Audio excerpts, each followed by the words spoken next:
I combine with my exoskeleton and the color of arms, higher speed, heavier weight. Blueberry kill!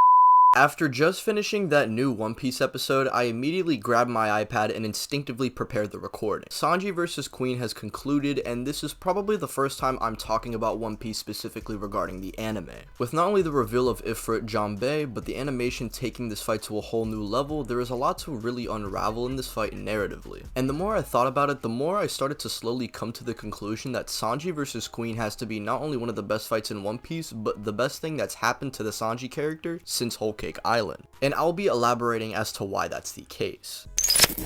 This fight for Sanji is super personal for him, for one, as Queen is a fellow scientist like Sanji's father and is actually the rival of Sanji's father. And when encountering Sanji, he wants to make it his mission to take him down, as it would prove he's the superior scientist to his father. Sanji makes it clear though that he's not involved with their rivalry or even associated with his father at all, and we've seen throughout the story that Sanji is someone who ran from his past initially and managed to find himself through his burning passions, that being cooking and accompanying Luffy as a pirate. He'd managed to find an actual family through both passions, Zeph and the Straw Hats respectively, and didn't let his past define him. That was until it came back to haunt him during the Zou/Whole Cake Island arc, where we then see Sanji legit subject to his past so that his friends can have a better future. But we see that his real family takes him away from his blood-related one and lets his burning passion triumph his trauma. Queen being a rival to Sanji's father and even utilizing the same techniques as his brothers is a test to show if Sanji truly has overcome his past. And in the mix, we get a woman who Sanji initially let down come in looking for a fucking mouse. I don't know why, don't ask me. And Queen wants to kill her because earlier she lied to him, which I think is a nice note since we've seen Sanji have the opposite reaction to a woman's lies. But as we see Queen smack her without Sanji knowing because he's invisible, this leads into Sanji then deciding to do something else, and that is to, instead of running or even overcoming his past, he then decides to embrace the best of both worlds and combine his German genes with his haki, emitting the infamous Ifrit Jambe, and changes the colors of his flames with his exoskeleton combined with his haki, which is technically the reason why it's blue, but the reason why Sanji's flames really change is to indicate that he has now found himself truly. Sanji would then weave every single one of Queen's attacks and give him the nastiest combo of all time, being declared the winner. I love how during this battle as well, it's pretty clear that Sanji is just mainly losing to Queen's intelligence and only being pressed in that regard. Normally, Sanji can eat his blows and even outspeed him so badly that he can't even see him for a good 12 seconds, but we see Queen's ingenuity with his invisibility and then off-guarding Sanji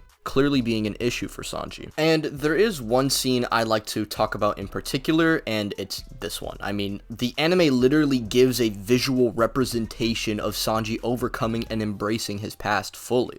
Instead of being scared of it or letting it define him, he's no longer being held back by any past ties, and in my opinion, this arc for Sanji may just be better than Zoro's in Wano. Just for the fact that it does so much for the character, and this is an arc about literal swordsmen, and the lack of Zoro content overall in this arc is kind of gross. Of course, Zoro is a goat in Wano, he does a lot of cool things, but there's not really any, personal drive for it. You'd think I'd like Zoro's arc more as well in this case, especially since people think I'm a Zoro-tard, but honestly, Sanji's story by the end of Wano was executed so well that I may put this fight over Zoro vs. King depending on how the anime version of that goes. But with that being said, this is my quick analysis on Sanji vs. Queen. I hope you guys enjoy, and depending on the day, I think I'm uploading this either the day of or the day after my birthday, but it's my birthday today, go! I'll probably upload on here so you guys can be like, happy birthday, Tyler, and I'll be like, oh my god. Stay safe, ladies and gentlemen. Follow me on Twitter and let me know down below if you want me to analyze any other One Piece scenes.